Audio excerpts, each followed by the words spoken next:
Good evening, everybody. This is SOS, and I'm here with Messy Jessie. You guys, welcome to another episode of The Thin Line. So what do we got going on today?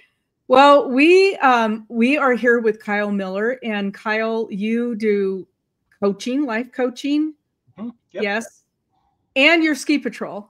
And I also ski patrol, volunteer ski patrol. So that's cool. And I don't know, can you say where you ski patrol? Is that allowed? Yeah, absolutely. Okay. Yeah, I'm up at Pebble Creek ski area. So I have many memories of Pebble Creek.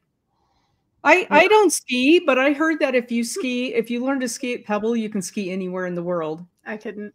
It is absolutely, yeah. It's the truth. It is the truth for sure. Is it because it's so steep and has so many boulders and whatnot, or what's? It's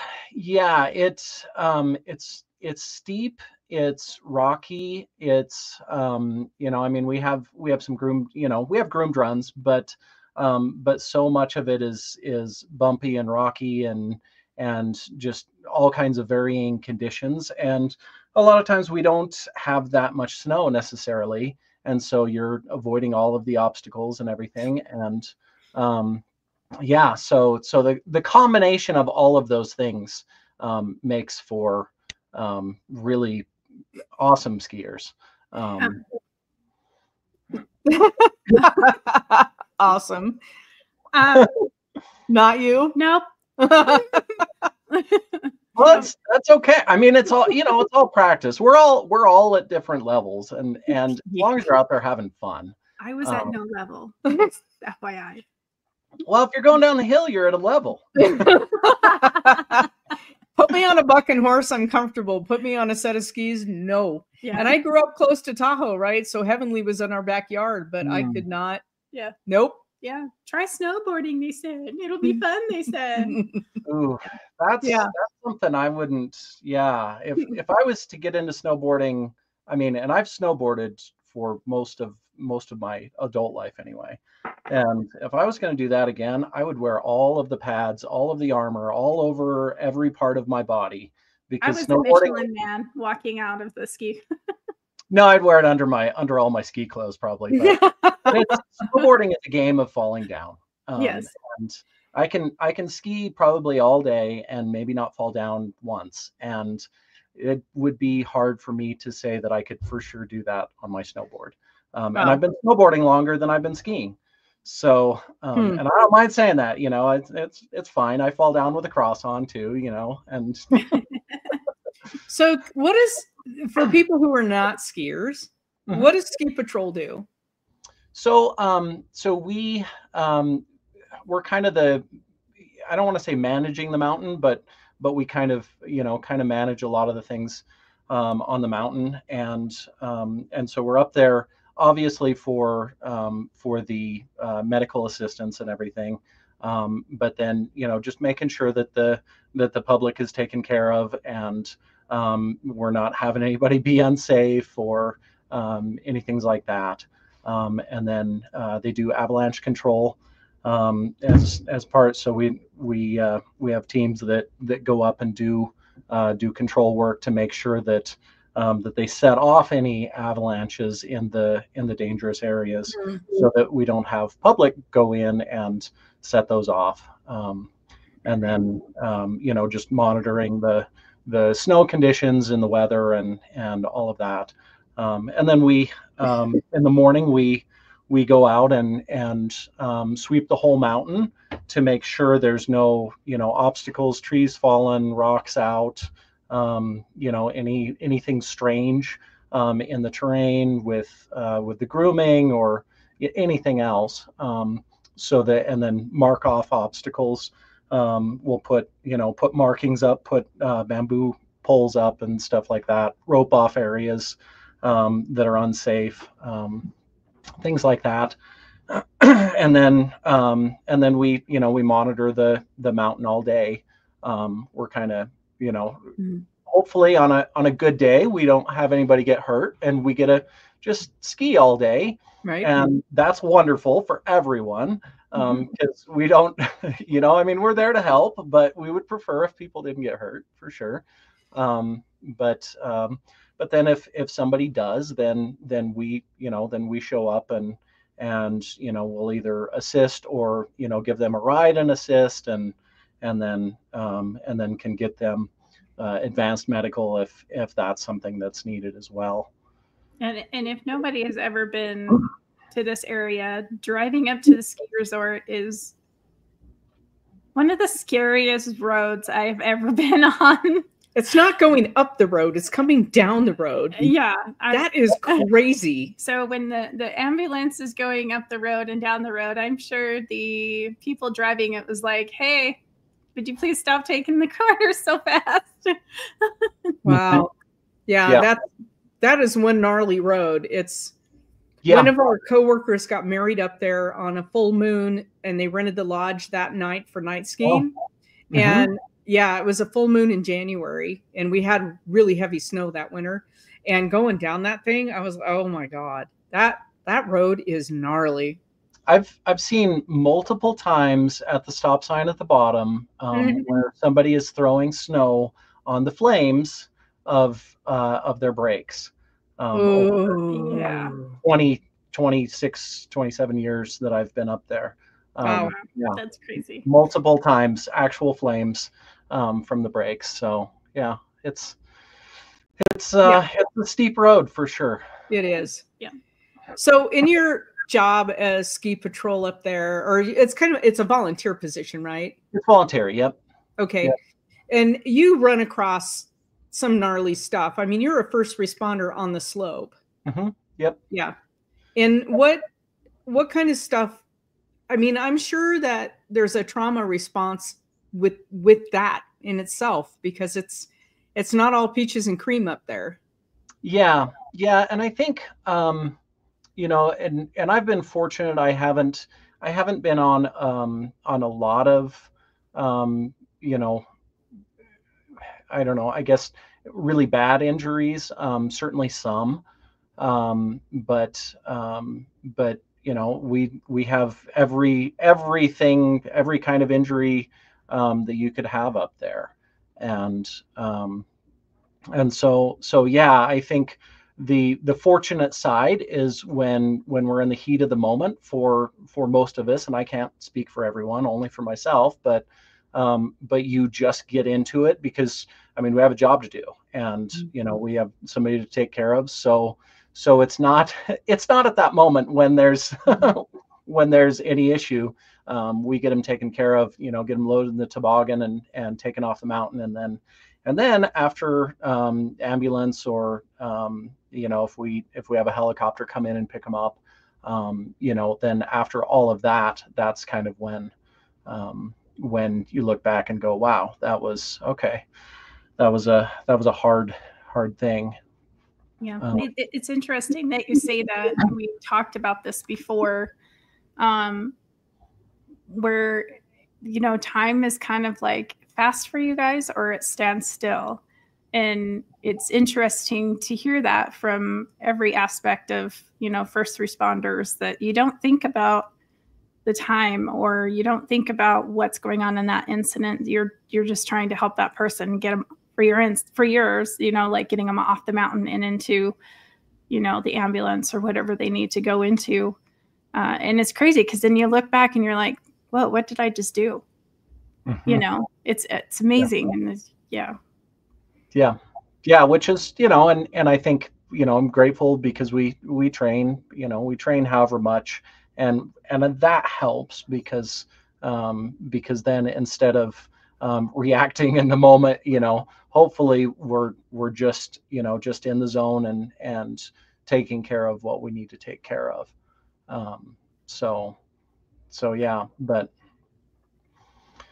we, and go ahead. I think one of the other things too is because the area, and I don't know can't say the exact technical term of how they have it, but we have kind of open boundaries with the ski area, and with like search and rescue. So if somebody goes out of bounds, you know, they go hiking or whatever, and they cause a slide somewhere, or somebody gets injured, or any of the things that, you know, that can happen, then they call ski patrol.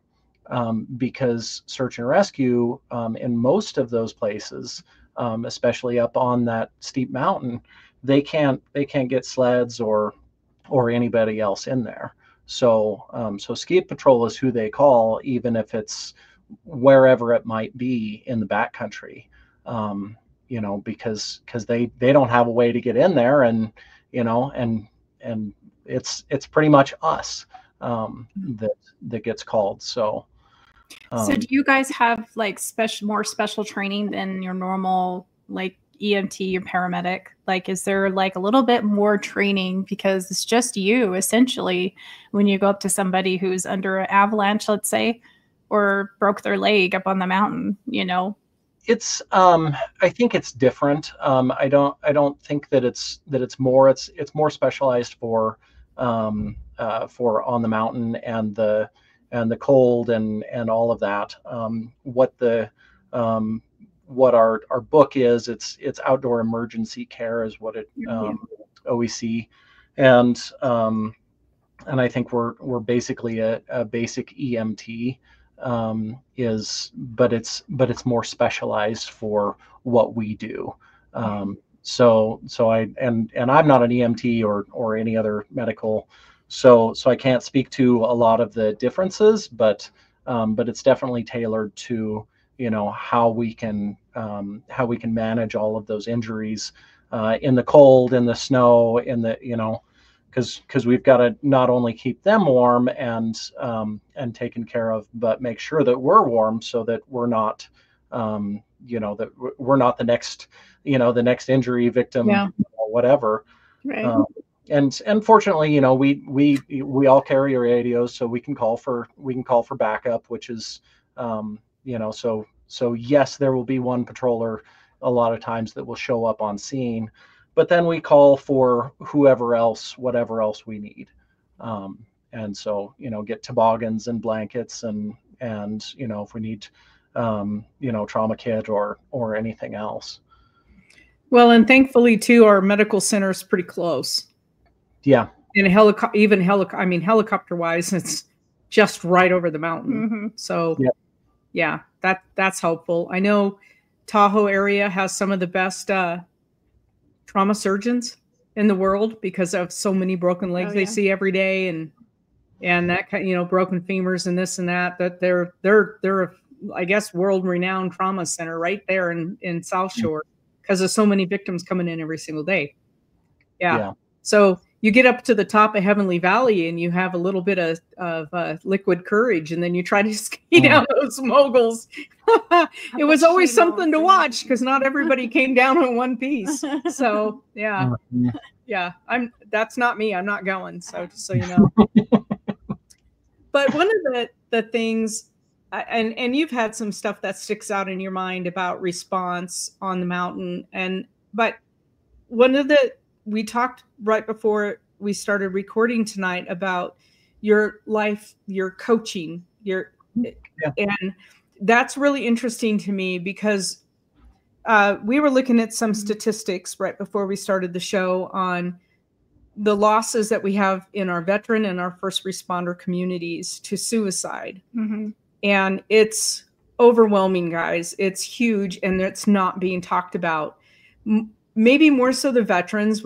They're very openly talking about we're losing 22 a day to PTSD, a trauma.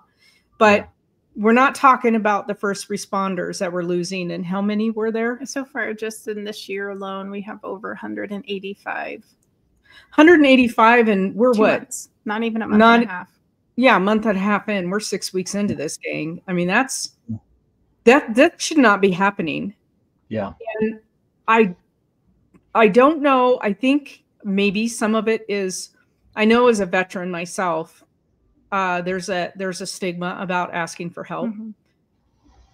And I don't think that's exclusive to the first responder and veteran community. I think it's everywhere. Yeah. I think males more so than females. Males are not supposed to ask for help. You're supposed to be the strong guys. You're supposed to be the breadwinners, the this, the that. You're not invincible, guys. Yeah. And that there's times when you need to ask for help. So can you explain like what you bring to the community?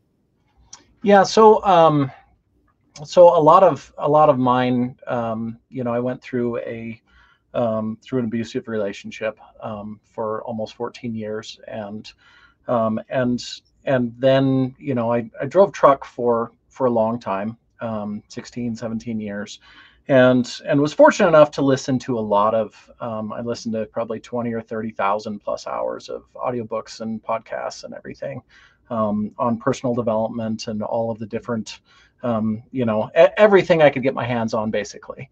And so that gave me a good background, and then I just wanted something more than driving a truck, and I liked that, but so I got into coaching, and I never would have imagined that I would be coaching on because what I actually coach on is people that have gone through narcissistic or emotional abuse, and it's something that just kind of sort of fell in my lap in a way. And I had a lot of people that reached out, and some friends that reached out. Hey, can you talk to, whoever, they're having a hard time and I don't really know what to say to them.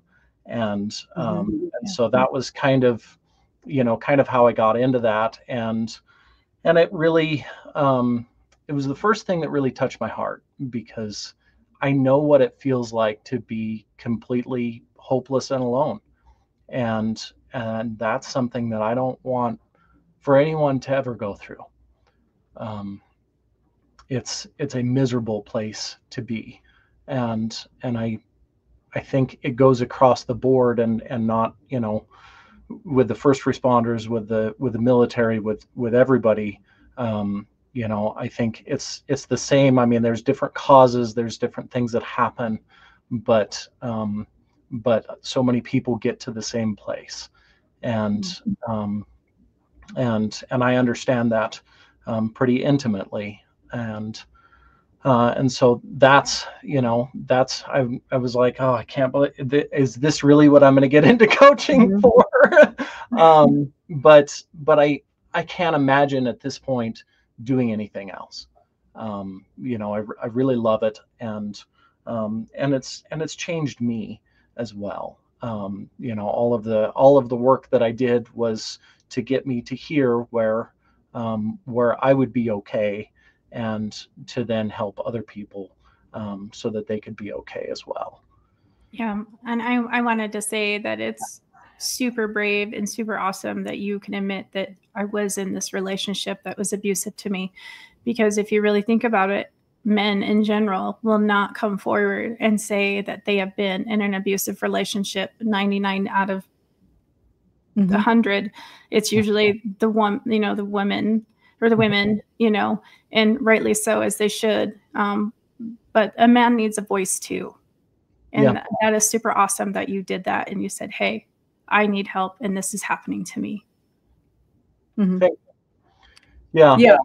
It's a hard, and I see it with with my clients and the people that reach out to me. I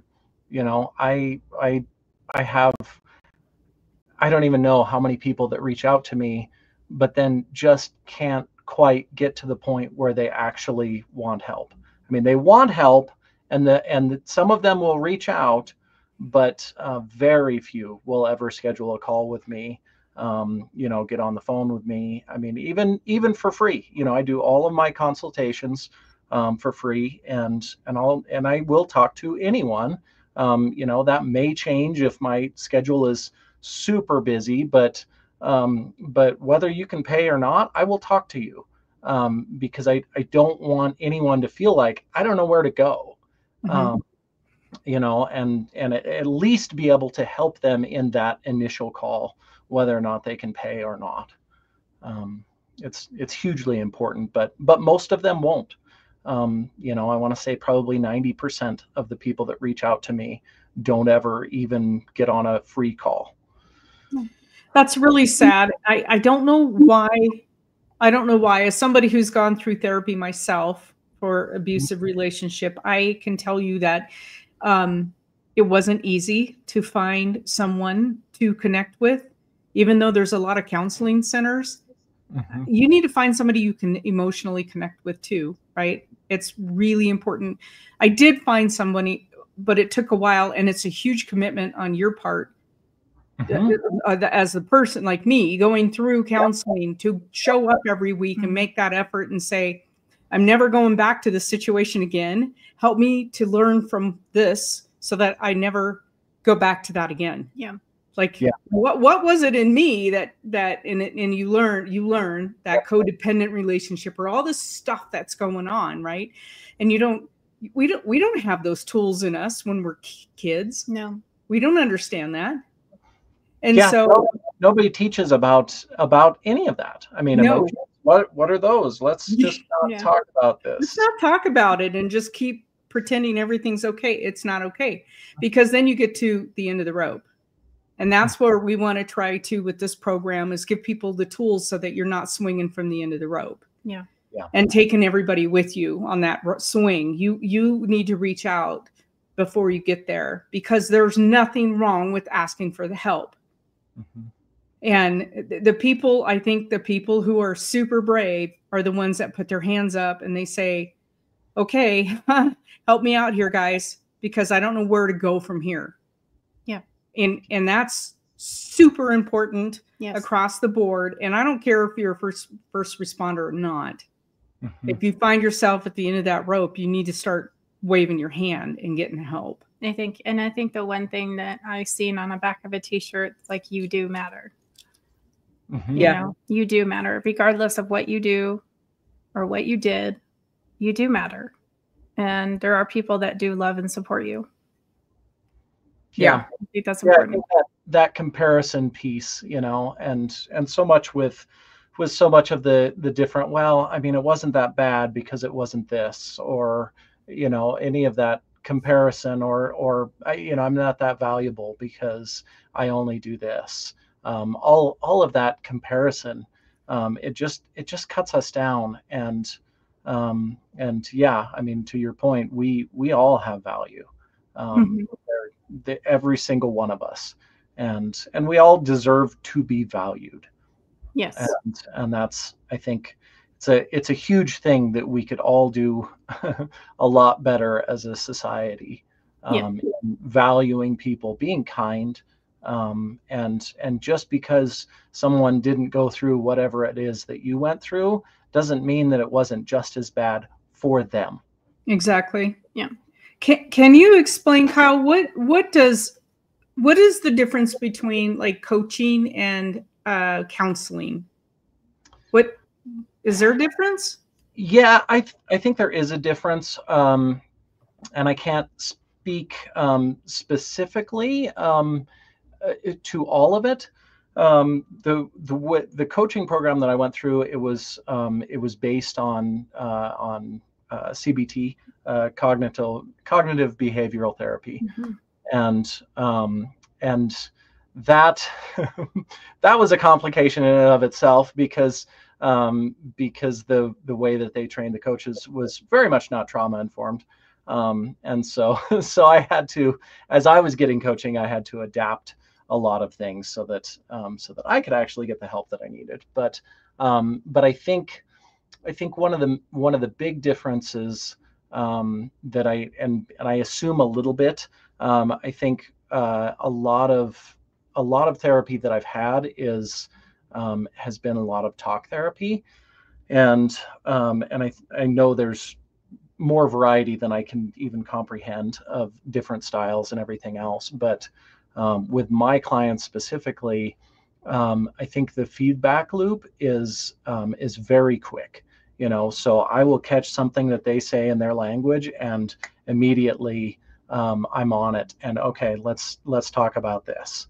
And I think in some ways too, with therapy, I think a lot of therapists are very concerned about saying too much or calling them out too much on whatever it is, language, behaviors, anything going on, and I'm pretty upfront with everything. I'm kind, I'm conscientious in the way that I say things, but I will call you out on all the things, and if it's just the way that you're speaking is not kind to you, then that's something that I'm immediately going to go, oh, hey, right there, that language that you're using right there. And I don't know if that's a lot different than some of the counselors, but some of the experience that I've had, and I think perhaps the other thing is I'm a little bit more, I'm wearing a t-shirt. I wear a t-shirt usually all the time, and I change a little bit with the way that I communicate with different clients. But it's much more of a conversation about what's going on, rather than I guess maybe a more strict I don't know how to express, feeling like a more professional space. And it's not that I'm not professional, but they're I don't want to say they're my friends, but they're kind of my friends, and so we get to talk about all the things, and it's a real open, comfortable situation, less formal, perhaps. Yeah, I was thinking less clinical. Yeah, like it's a little bit more relaxed. Yeah, but you're like the best friend that will tell them exactly how you feel, whether they like to hear it or not. Yeah. Yep. I'm not worried about saying any of the things, and I think one of the things that a lot of people think is that as a coach, you're going to tell me what it is that I need to do, or what I'm doing wrong, or what I need to change, or any of those things. And I don't tell anybody, hardly anything at all. I do not should on other people. We have to make our own decisions. My role is to dig in and figure out, well, why is it that you're doing this, this behavior, this, dysfunctional thing, using these coping mechanisms, whatever it is. I dig in to find out, what's behind all that, why are you beating yourself up? What's going on here? And then they have to get to the point where they change those things. So I don't, I don't recommend, I'm like, well, you could do this or this, or, I'll give you some variety, some options here, but ultimately you have to do whatever is right for you. Leave the relationship, block them, whatever it is, yeah, perhaps you should do that, but are you ready? Are you willing? Is this a decision you're making? Because I'm not making decisions for you. You have to make your own, which also it gives, and I guess really I'm much more of a, I don't advertise myself this way, but I'm a personal empowerment coach is really what I am. And so my goal is for all of my clients to get to a point where they can have everything go sideways in their life, and it's just not a big deal, because they have the tools, they have the understanding, and I think that may be one of the other differences as well. I will teach them, I will coach them, and I will teach them, and I don't hold anything back as far as what I know. Oh, I need to keep this one under wraps so they don't know what I'm doing here. Right. I will teach them every single thing that I can, so that they have the tools for whenever it is that they don't want to coach with me anymore, or whatever the case may be. But I want them to have full autonomy and empowerment over their life, so that they're okay no matter what happens. Yeah. So I have a question with that. So what you do with job coaching right now, and you do the ski patrol, do you kind of believe those two professions when you're on the mountain and doing your first responder role? And do you help people, like, say, your group of people that you work with? Do you find, like, you know, coaching Kyle comes in with first responder and kind of bleeds in a little bit? I mean, what do you find that you do that? Yeah, it does a little bit. I really try to not ever give any unsolicited coaching. I do a little, yeah, I'm like, I do a little bit, and but most of the time I'm like, do you care if I say something about whatever it is? And they, they humor me pretty well, I think. It's a good way to say it. But I certainly, I try not to, nobody wants anything pushed on them. Right. And so, and I let them all know, hey, if you ever need to talk, I'm happy to. You kind of, you have somebody in your corner here, that you can reach out to, with any struggles. But I don't push on any of it. Yeah.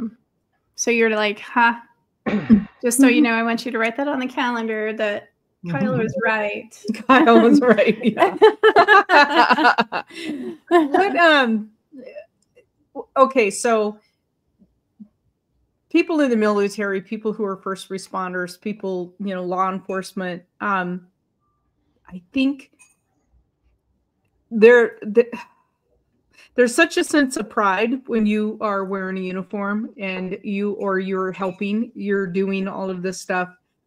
And I think it's, how do we break that stigma of you're the one that is the responder and you're helping or you're saving or you're going in and protecting the country, whatever it is.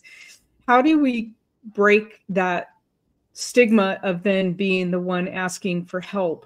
I kind of think of this as it's a perpetuating cycle that reinforces on itself. And I think in a lot of ways it's less so the being the the protector, as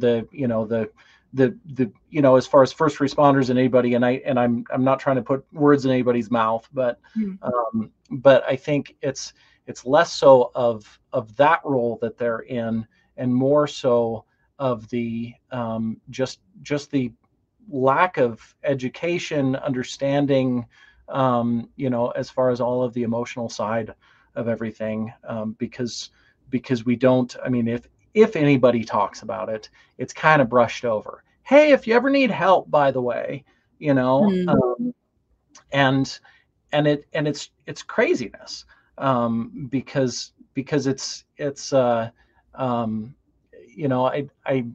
I don't know if this is a good analogy, but I think about, it's like, hey, by the way, for all the women out there, if you ever get pregnant, just talk to somebody, which is kind of, that's kind of the perspective that I get with a lot of mental health. It's like, wait a minute, what?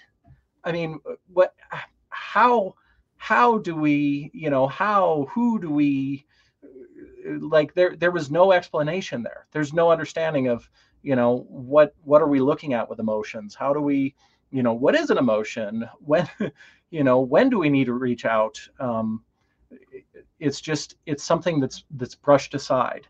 And so we end up with all of these coping mechanisms, and a lot of it with, and I've worked with different first responders and military and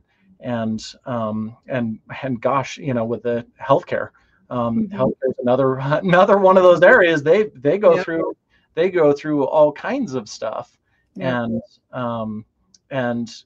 so the dark humor and all of the other, and they're wonderful. I love talking with them because we can talk about all the things, and nobody's offended about anything. But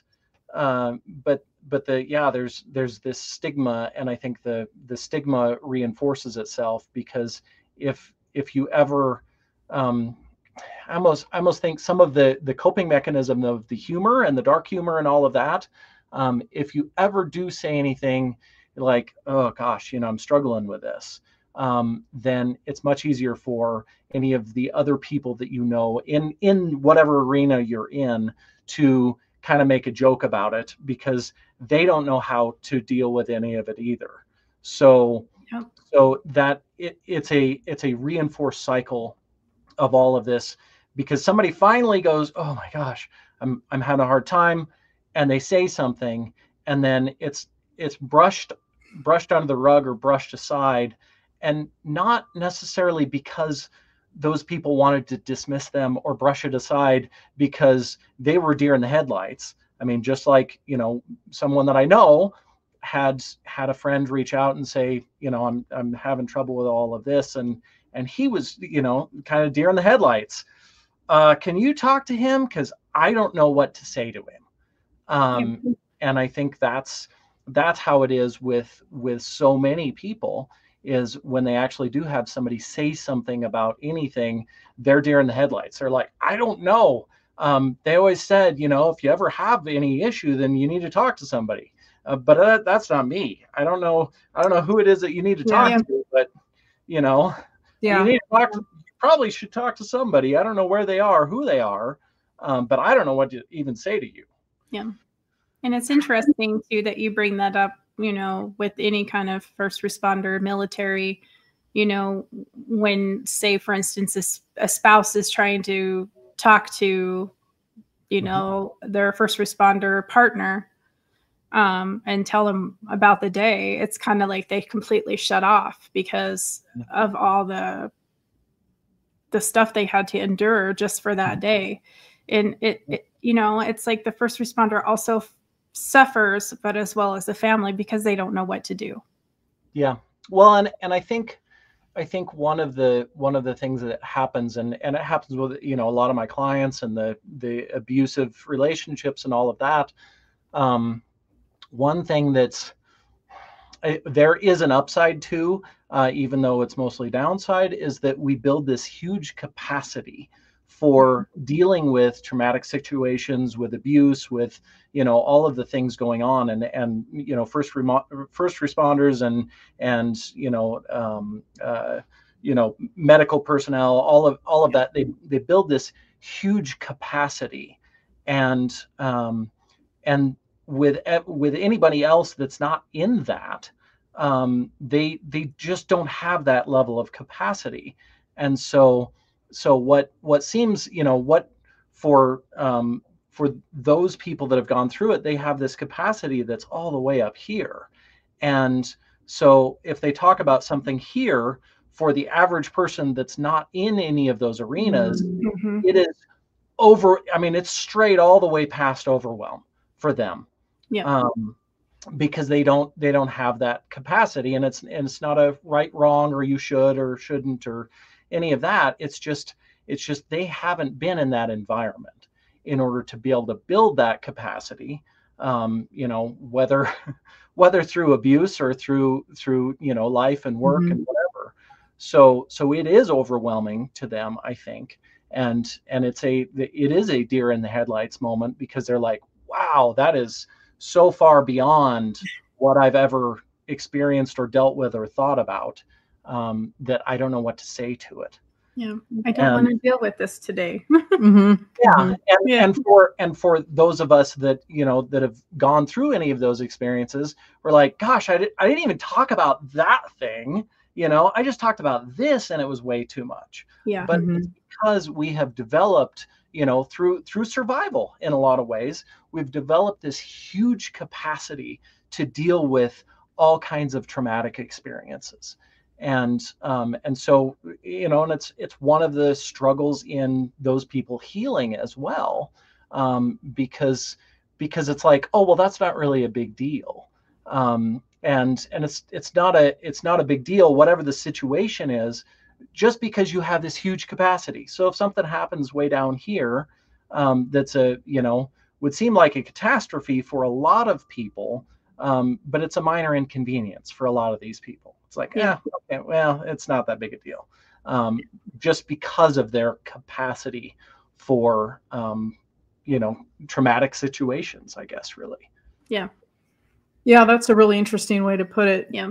Yeah, they're dealing at a much different level than the rest of everybody. Yeah. So,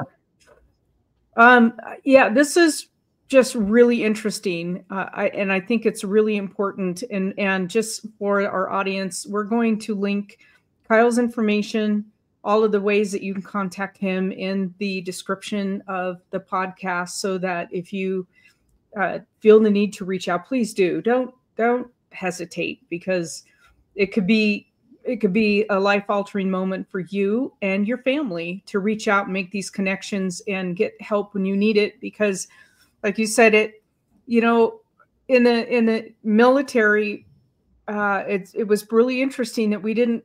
I was in my role, I saw a lot of aviation mishaps where people died, and it's like, okay, see you tomorrow at 7.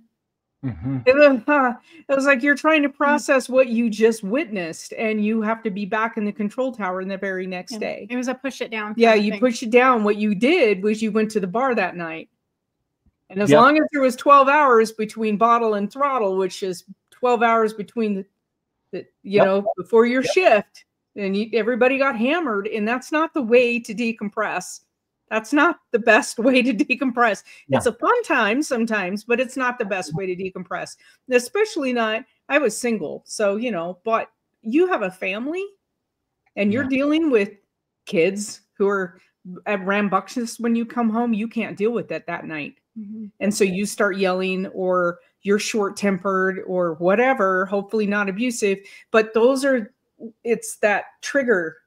I can even tell, like, nights when I don't get really good sleep, like the dogs are driving me crazy, like they're too needy. If I had kids, oh my God, so we all deal with trauma and response differently. And that coping mechanism for almost all of us in the military was to go to the bar that night and talk. We talked about the event, and that was helpful, but it's not helpful to do it in that manner. And we never had, I cannot recall one time where our command came up to us and said, we're going to have this person on standby for you guys to go talk to. Not once. Yeah. Do I remember that happening with all of the stuff that we witnessed? We knew there was a counselor somewhere on base, but I would not know where their office was located. It was not front and center, and that's where it should be. Yeah. Well, and I was thinking when you said that, it's perhaps the difference between dumping and processing, and we get to dump all of that out, and we all dump it out at the bar, right? We're all hanging out, and we dump it all out, and it gives a momentary brief, relief from that, but it doesn't process any of it. No. You're right, because we still, almost all of us, years later, I talked to some of the controllers. I've known them now for 30, 35 plus years, right? And we still have vivid nightmares about some of these events. We'll talk online. We'll go, hey, do you guys remember? And they're like, yeah, man, I still wake up in a cold sweat. Or my dad, who went through World War II and Korean War. And I said, Dad, did you have, like, I don't remember you having PTSD. And he was a different guy, okay? Because he made it sound very trivial, but I knew he had to process it. But he did it with humor. And he was a cartoonist, and that's what he did. On the flip side of being through all of the military stuff and the aviation stuff, he cartooned it all out, and he processed it that way. And I think it's really important for people to find a way to process. Well, and I think one of the things that was, in the past, there was a longer time between what they went through and then getting back. It wasn't like on a flight back home, back in your life. Oh, yeah. If you're on a boat coming back across for however many days, weeks, month, it's true. You have And especially if you don't really have that much else, you're talking with everybody, which even if you aren't quite processing, it's more processing than you get one night at the bar hanging out, hanging out with your buddies. And so I think that, that decompression time, and that's the struggle now with kind of with everything, because it is go, go, go, back at work, back at, this and that and everything that's going on. And then of course, you got this. Yeah. And so there's less of those conversations. It's more, well, I'm going to scroll through and avoid these things. Yeah. Absolutely. That's really, really true, Kyle, because we're such an immediate, like, I find myself now like TikTok, swipe, swipe, swipe, swipe. You're not paying attention to anything. Yep. It's crazy. Yeah, you're right. Super enlightening discussion. I really, really appreciate this. And we'd love to have you back on, because I think this is a really, really important for our community to hear this. And the more they hear it, the more they may act on things in their life and get some help. Yeah. Thank you so much for having me on. This is, it's obviously very important to me because it is what I do, and the money's nice, but I can't imagine, if I won $100 million tomorrow, I would be right back there the next day doing the same thing. And we need more people like you in the community. Absolutely. Yeah. Thank you. Yeah. Thank you. This is great. Okay. For our community out there that have just watched the video, again, please go see Kyle's. All his information is going to be down in the description, and you'll be able to contact him and make those appointments with him, and tell your friends, share this information, and get people to watch this who are in this first response community, because if it saves one life, if it's one person, we've made a difference, and that's what we want here to do. Yes. All right. Very much so. Thanks, everybody. Thanks, everybody. We're going to see you next week.